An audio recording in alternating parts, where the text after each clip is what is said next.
Our state has some incredible problems. My name is Lynn Hinderrocker. I'm here to talk about that with you and talk about the trends that have shaped this state and dragged us in one direction or another. We're not really we're not realizing the dream we had way back in the early 2000s or even around 2008 or 9 or 10. My name is Lynn Hinderrocker. Welcome to WOWBIZ Nebraska. We're going to get it on right now. Welcome to WOWBIZ Nebraska. I'm Lynn Hinderrocker. This is a great show. If you're interested in technology, trends, and strategy, stick around. I've got two of Omaha's top tech entrepreneurs, and they both have very interesting, unique stories. There's a lot to learn here. But first, before we dive into our first interview, I do want to tell you about our two sponsors. Alpha Tech One's a very unusual firm. They will come to your home or your office, pick up your computer, take it back, get it fixed, deliver it to you. It's the ultimate in convenience. AlphaTech1.com. Please don't forget about these guys. They are doing something that nobody else is doing. Speaking of which, Curzon Promotional Graphics has been with WOWBIZ Nebraska for a very long time. From the very beginning, they saw it, they saw the vision, they stuck with me all the way, and of course the graphics that you see behind us right here came from Curzon Promotional Graphics. Please call them if you have anything large or small, you need a cool idea or great cost-efficient production. Curzon Promotional Graphics, that's the vendor for you. Thanks for watching. We'll talk about these folks a little bit more later on the show. My first guest, all right, already we're there. My first guest, James Augeri. Thank you so much for being here, my friend. Appreciate you coming on. We just stumbled across each other recently, and I've been caught up in your world and your business and a lot of the considerations. You're at that very interesting stage in terms of launching what would seem to be a very hot product. Tell us a little bit about it, James. Yes, thank you for having me, Lynn. Sure. Great to be out here. We're launching a text messaging product specifically for companies. Yeah, text is a super hot category. It's everybody loves text, right? Yeah, it's quick, it's efficient. And especially now that email has kind of peaked and is kind of, it's hit its maturity, so everybody else is looking around saying, what else do we do now, And I think text is it. It's anything you do right now. If you get a shipment, what do you get? You get a text update. If you subscribe to something and they are running late, say a doctor's appointment, they'll text you. Instead of calling you like they used to do at your house, they will text your cell phone, hey, are you going to be at your appointment tomorrow? Please respond yes or no. It's just in time is what I refer to it as. Now, what I can't believe, though, is how high the open rates are. We seem to think that if we get text, we have to open that up and we have to do it quickly. But we don't feel the same way about emails. Have you figured out what the psychology there actually is? There's a lot of, I'm sure there's actually a few grad students that are probably figuring out how to get their There's got to be a report written about this. There's reports out there, right? You're absolutely correct about the open rates. Yeah. On the low end, 70%. On the high end, 95% or more in 3 minutes, which is astronomical. You won't see that on any other channel. You won't see it on email. You won't see it on social. You won't see it on chat. Right? Even dating apps are not going to respond to you that quickly. Everything on text, though, 3 minutes. Now, do you think a lot of small businesses are going to rush to text and say, well, this is going to be my primary tool from now on. We're just going to go with text. Other strategic big companies will say, well, we'll weave text into a broader mix, right? And utilize it as a call to action or whatever. We'll utilize it in as one piece in the mosaic of outreach and interaction with the customer. Do you think that will happen, those two different kinds of users? That's pretty much what we're seeing in the market, right? So if you grab a consumer product, for instance, you're at the store and you grab that consumer product, you look on the back, you see an address and you see maybe a Facebook icon, maybe an email, right? And they're like, well, what do we do with text? It's going to take them a while to sort through it. Whereas retail, for instance, how do we build out our loyalty programs? But even there's this time. We're used to email. How do we do text? Very interesting. Right? So there's sort of this trying to understand that world.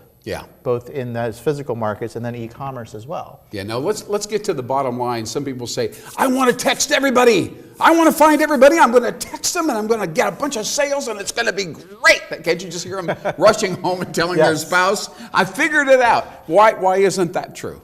So just like email, there's opt-in rules. Okay. And that's basically the So gist of it. you got to get the permission. You got to get people saying Yes. you can use my phone number and my Yep. text number. Okay. And by the way, I mean, that's not the easiest thing to get. It is not. For instance, we are on a television broadcast. Yeah. Right?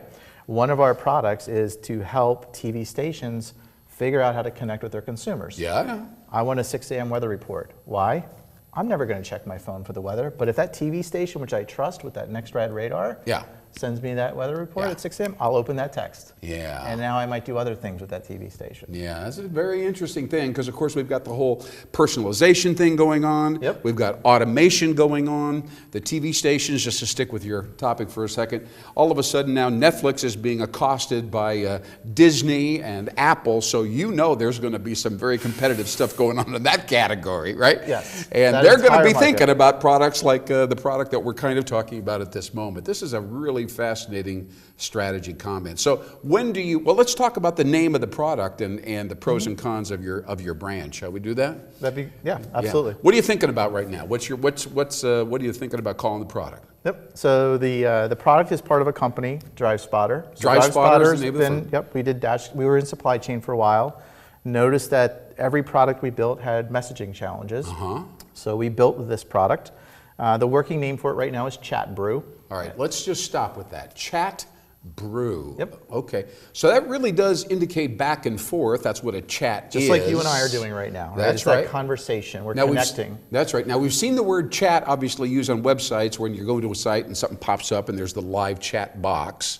So there is definitely an association with that. People Right. will quickly say, oh, this is probably kind of like that, you know, right? Chat brew, is that Brew, right? yep. So we're associating it with coffee a little bit. The conversational aspect, right? I'm sitting down having a coffee with you. So the thought on that particular branding is around what we're doing is helping brands connect with that digital fabric that they're trying to make, this fabric of conversation that they're trying to have with the brands. It does imply dialogue. Right, it's that dialogue concept versus I'm just going to blast you with my email. Yeah, but brew is kind of a hangout and how are you? Exactly. And I think most people are, when they hear about it's text, it's like boom, boom, boom, boom. And it's transactional, not relationship oriented. Right. Well, and part of that is our vision is much bigger, more of a messaging platform, right? So you had referred to a mosaic a moment ago. Yes. Right. So so for instance, with a small business, they've got their social media to care about. Sure. They've got their email.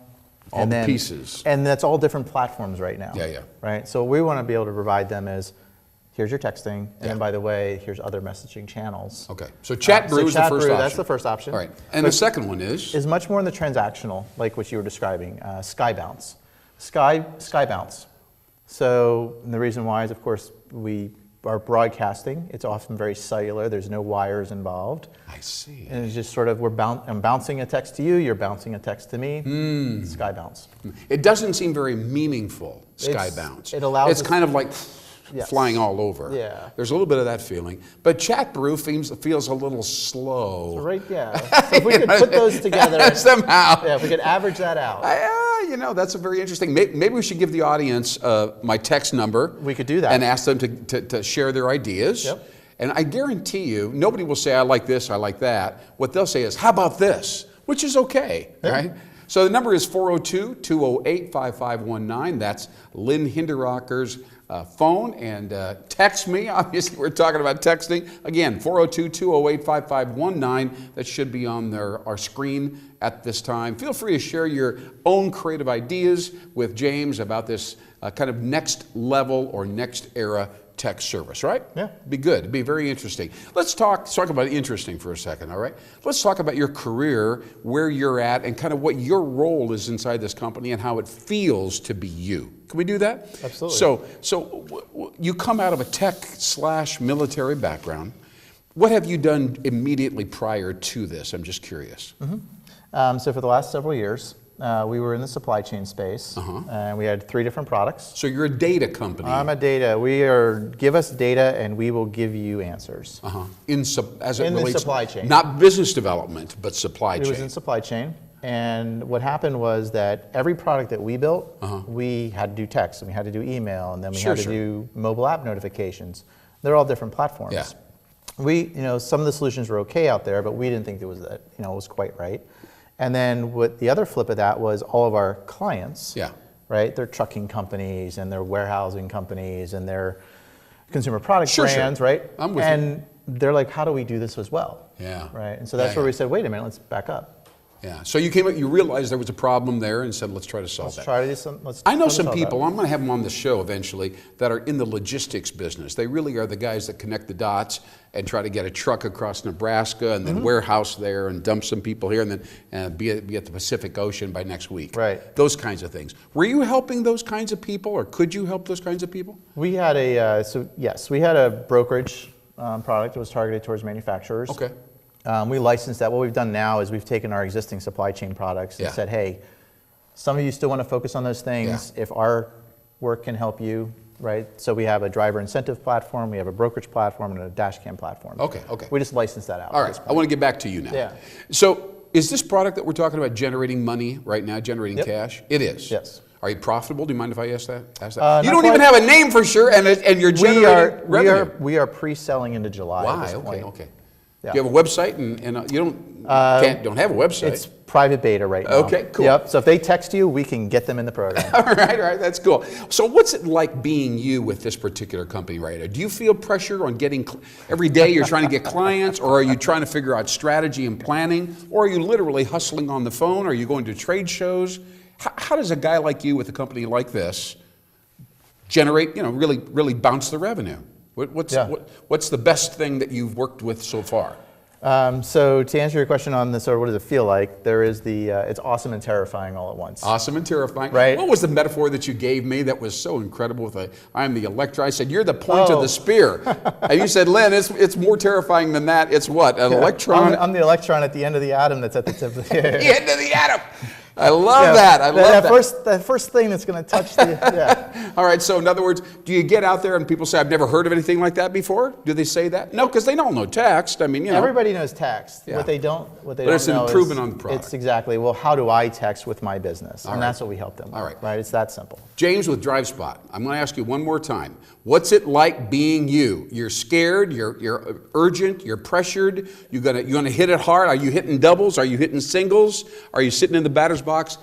Babe Ruth style, looking for a home run. What's going on in your head every day? So man? I'll take the baseball. I like the baseball analogy. It's actually very. That's exactly how people think about it in the sales world. I think. Yeah. Right. You've got your singles, your doubles. Maybe you get lucky and get that grand slam and you win. Right. But you really got to be doing the basics. Yeah. And so a lot of what we focus on is those basics. So we have folks that are out there, working the phones. We have a couple of folks that are generating warm leads, right? They've got their network, right? Okay. And then there's, of course, distribution strategies. But say you've got their network. Those are not employees of yours. In some cases, employees. In other cases, there are people that know us, that like what we're doing, and are simply, hey, I know 10 guys or 10 gals. Really? You have that kind of a following? And then people are working on a referral fee or whatever. Right, exactly. But they're advocating for you. Advocating, yes. Wow. Good for you. Well, we got 1 minute left in this doubles. interview. Is there any advice that you want to give to people in the tech industry that are trying to launch something? You've identified the problem. You've got people helping you move the product out there and get it going and create some momentum. One piece of wisdom, James. One piece of wisdom. Really good question. I think never be afraid to get out there and do it, right? I think a lot of people are like, we'll sit on the couch and, I wish I could do that. You know what? What is the smallest step that you could make towards doing that? Yeah. And even if you don't end up building this next great company, someone's going to see what you're doing, and then all of a sudden maybe you've got that next great job that you've wanted. Yeah, things will happen. Exactly. So the way that you get motion is to build momentum, right? So I think that just sort of get out there and build some momentum for yourself. Just do stuff, and traction will eventually occur. Isn't that it? Single best Tell book me about the book. Is that a great book? That is Traction? This is a great book. How did I come up with that? I'm not getting any money for this. This is a great book. So we went through Techstars, which is a startup accelerator a few years ago. Yeah. This single book, they give you a lot of books, and there's a lot of advice they give you. This particular book, though, this is like a shortcut to getting out there and building a company. Now listen, here's what I want you to do. Give me that book. Absolutely. I want you to come back in a year. All right? So instead of talking about traction, at that point, I want you to find a book called Momentum. and bring that book with you. We'll do Because that. momentum comes after traction. Excellent. Pleasure to have you, sir. Likewise, Lynn. Really enjoyed the conversation. I'm going to talk about our sponsors, if you don't mind. Absolutely, go for it. And because we're deeply grateful to them. First of all, Alpha Tech One. Let me tell you, the grocery store industry, the restaurant industry, they're all embracing delivery, as you well know. But I have not heard of anybody in the computer repair industry that has embraced that business model. Not everybody can do this, of course. You got to have the right situation. But Alpha Tech One, that's ALPHATECHONE.com. Alpha Tech One will come to your office. I literally talked to somebody this week. He said, "Oh man, I got viruses. I can't install my printer. Blah blah blah. What a pain in the butt." I said, "I have got a guy for you. He will show up at your desk or at your office within the next hour." He said, "I can't believe it. I can't believe it." All right. And that's exactly what he did. So alphatech1.com. Check him out. Ask him to come pick up your computer. Get it done. Move on with your life. Don't be a procrastinator. All right. Like me. All right. Please. Now, we're going to talk about the heroes. All right. Listen, in this world, it's extremely visual, right? I believe in the word. I really believe that words are incredibly powerful, maybe more powerful than we realize. But nevertheless, in this era that we're in right now, it's the Instagram era. You probably realize that. Therefore, you have to have graphics. Visuals are incredibly important. They have to be original, not cliched, not boring. Powerful graphics. That leads us back to Curzon Promotional Graphics. All right, Curzon, C-U-R-Z-O-N, Curzon Promotional Graphics. Please call them. Tell them you heard about it on WOWBIZ Nebraska. Lynn Hinderrocker said, "Give me a call." Please do that and let them know how much we appreciate their support. All right. Blue sky reality. It's an incredible phrase to think about. And the phrase blue sky is not something you normally associate with business or technology. It's more of a fantasy kind of thing. But I've got an incredible guest for you. We're going to talk about that particular phrase. I'm Lynn Hinderrocker. Thanks for joining me here at WOWBIZ Nebraska. Grant Stanley, the Grant Stanley, is here with me on the program. Thank you, Grant, for coming. Yeah, I haven't seen you for years, man. It's great to see you. And I know you've got a lot to share with us. Let's go back to the last time I visited with you, which is about 6 years ago, something like that. And you were doing contemporary. Tell us a little bit about the two products or so that you developed, and then what's happened recently. Yeah, so I've spent my whole career doing analytics, and my first company was Contemporary Analysis, where we built predictive analytic models for Fortune 500 companies. So they would call us up and say, "Hey, we need to be able to predict when people are going to buy life insurance or when a mining disaster is going to happen," and we would build a model to predict that. Yeah. And then I sold that business to one of my employees and a group of investors. Okay. And then I started a company called Brick. And Brick. And was that BRIC? BRIC, yeah. You can I remember. check it out at getbrick.com. Okay. And it is a system that does analytics for professional services firms. So lots of professional services firms, they manage a really complex business where they're selling time and skill. Yeah. But they don't have the time to get the analytics that they need to run those businesses. So we automatically create reports that they need to run their business. Fantastic. So it would seem that consulting firms would be customers of Brick? Yeah. Is that correct? Yep, a lot of consulting firms. Yeah. So now you've been hanging out in that world of analytics and consulting, problem solving, let's say, right? And so now you've gone ahead and you've reformulated, and now you have what would it be, a tech-oriented consulting firm? Yeah, we work with people that have really big problems. I have a real big problem, but I'm not going to get into it. Go ahead. So we work with people that have really big problems, and then we develop solutions for those, and then sometimes we'll partner with our clients to actually productize out that solution we created. Because if one person has that problem, typically a lot more people have that problem. And so, I started looking at what I was doing with building a software as a service business, and I realized I really wanted to get back to custom solutions, designing, architecting systems, because I love solving big, hairy problems like predicting the future. Sure, and get paid well for that, by the way. You don't have to mention that. But so tell me, is it just you working all by yourself in downtown Omaha, or do you have a team of a cadre of colleagues, or what? Yeah, so I have a team of people, and really I work with other people who are really smart, who have a variety of different skills, from digital marketing, graphic design, software development, even an investment banker. and we kind of all partner together to come up with these custom solutions, and then take those custom solutions to market once we've solved it for our one client. Now you have a graphic designer. I wouldn't have thought that kind of skill set would have fit into an analytical kind of organization. Tell me why that would be. So when you're working on really hard problems that are difficult to grasp, you maybe know what problem you're solving, but how you're going to solve it is hard to get a consensus around. Having a designer allows you to think in high definition, so that when you say we're going to do this, it's actually that. So it's for in-house visual thinking and that kind of thing. And to share it with and to share with the customer base or the end user. They have to understand that really complex system. What have you learned about decision making and the process of finding the problem and then solving the problem? Those are two very separate things. I'm going somewhere with this line of thought, by the way, but let's just stay with have you learned how to be a different person in the last few years, or are you simply using skills that you've had before and just applying them differently? Yeah, so it's interesting. When I first started my career, I would see money and do something. Someone would be like, I'm going to pay you, and I'm like, okay, yeah, I'll do something. And then sometimes it works the other way. I'll do this, please pay me, but go ahead. Yeah, and as I got more confident in my skills, I said, I'll do this, pay me. Yeah. And my ego got in the way because I thought, I know what people are going to want. And so over the last couple years, I've really worked on reformulating and saying, you tell me a problem, and I'm going to go after the biggest problem possible, and we're going to solve it for you. Interesting.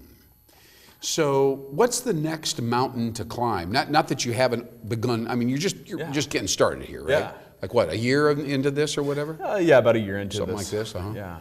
So what do you think you're going to find on the other side of the summit, so to speak? Yeah. Global solutions. International trade deals. I mean, what are we going to be? We're getting into things that have board level impacts. Sure. So I spent 6 weeks at a company, and the board declared that it was likely to give them a one-time increase of $100 million for my 6 weeks of work, which is big. And then almost every customer that we've had so far has a product that they're going to take to market, and we're partnered in with that. We're helping build new businesses, sell new businesses, or sell existing businesses. So you're incredibly broad. Incredibly broad. In the things that you're getting involved with. Does that worry you, or does that invigorate you? It invigorates me. I have a really high tolerance for ambiguity. And I like stress. And then I've spent 11 years now grinding out in entrepreneurship, and I've had to do a lot of different stuff, because once you get good at something, you hire someone else to do it. And then you just move on. And so I have that broad set of skills and connections. Do you think you're as good at interpersonal communication as you are at solving organizational or strategic problems? So organizational strategic problems are interpersonal problems. So typically I start off interviewing as many people at the company as I possibly can. Sure. And then using that high definition design thinking to find the synergies, find the consistent problems that are across those, and that typically is the big problem, the problem that's impacting each person at the company, or as many people at the company as possible. So in my career, I've learned as when you're in this milieu that you're talking about right now, that there's always some unspoken assumption or unspoken thing that nobody wants to say, because it would be really offensive, like the president's a jerk and we've got to work around him, or something like that, or we really suck at this one thing and nobody wants to say it. So I always play to lose. Like when I get into a company, my job as a consultant is it's okay if I get fired. And so my goal there is to uncover the big problem and solve it. So if you just uncover the problem, you're a jerk. If you uncover the big problem and you find a structural way, not replacing people, but a structural way to solve it, then you're the hero. And so my goal is to use my risk tolerance and venture that contract to go do the uncomfortable thing that no one else has done. Do you ever say, don't pay me anything unless I solve the problem? No. No. No, I never say that. Okay, I just was curious about yeah. that. You know, so do you see this, what's the model for grow? Let's assuming that it goes well. Yeah. All right. So what do? Do you just conventionally or traditionally add one professional at a time to help you handle projects? Yeah. Or do you create strategic business units kind of built around industry expertise, or how do you see that? Yeah, so this is a small business. This is never going to be a big business. I'm not worried about scale. I spend a lot of time thinking about what do I want my life to look like? What am I uniquely qualified for? Yeah. And so yeah, this is a small team of experts that have a lot of different background, and we just like helping people get to the next level of their career. Yeah, well, it can be very fulfilling. Yeah. You know, very fulfilling that you can get, especially frankly, you can get in there and do something that somebody else can't do. That's a good so feeling. fun. Right, that's an incredible thing. On the other hand, though, there is that anti-consultant bias that's very difficult to get over. You know? I've never. Did you realize that? Yeah, I've never encountered that. No? Not really, because I don't know. I've spent my whole life trying to just be helpful. Yeah. And really, that's what a consultant does. Yeah. So typically I'm able to produce results quickly enough, and I have a reputation for just being super helpful. And so most of the time I don't face that consultant bias. Sure. Well, what would one piece of advice, we only have 1 minute, one piece of advice to young folks kind of coming up, maybe they're trying to find their focus in college or whatever, what would you tell them about this particular career? Really awesome, go for it, don't jump in until you're ready, wait 10 years, what would you say? I would say look for the biggest trends you can find. Yeah. So like podcasting is going to grow 110% in the next 2 years. You should get into podcasting because rising tide rises all ships. Hop in early, hop in on a big trend. If you're early, you're going to be an expert. And if the trend is rising, you're going to grow no matter what you do. All right. Grant Stanley with Blue Sky, thank you so much for jumping in here, man. And I agree totally. I've been watching trends for years, and the ability to leverage a trend, whether it's a career choice or a client pitch or whatever, is really an awesome thing. It's a big idea. Thank you so much for coming. And thank you for watching WOWBIZ Nebraska. I'm Lynn Hinderocker. We'll see you next time. This was an awesome show. High-tech entrepreneurs sharing their secrets. How much better can you get? We'll see you next time. Thanks for watching.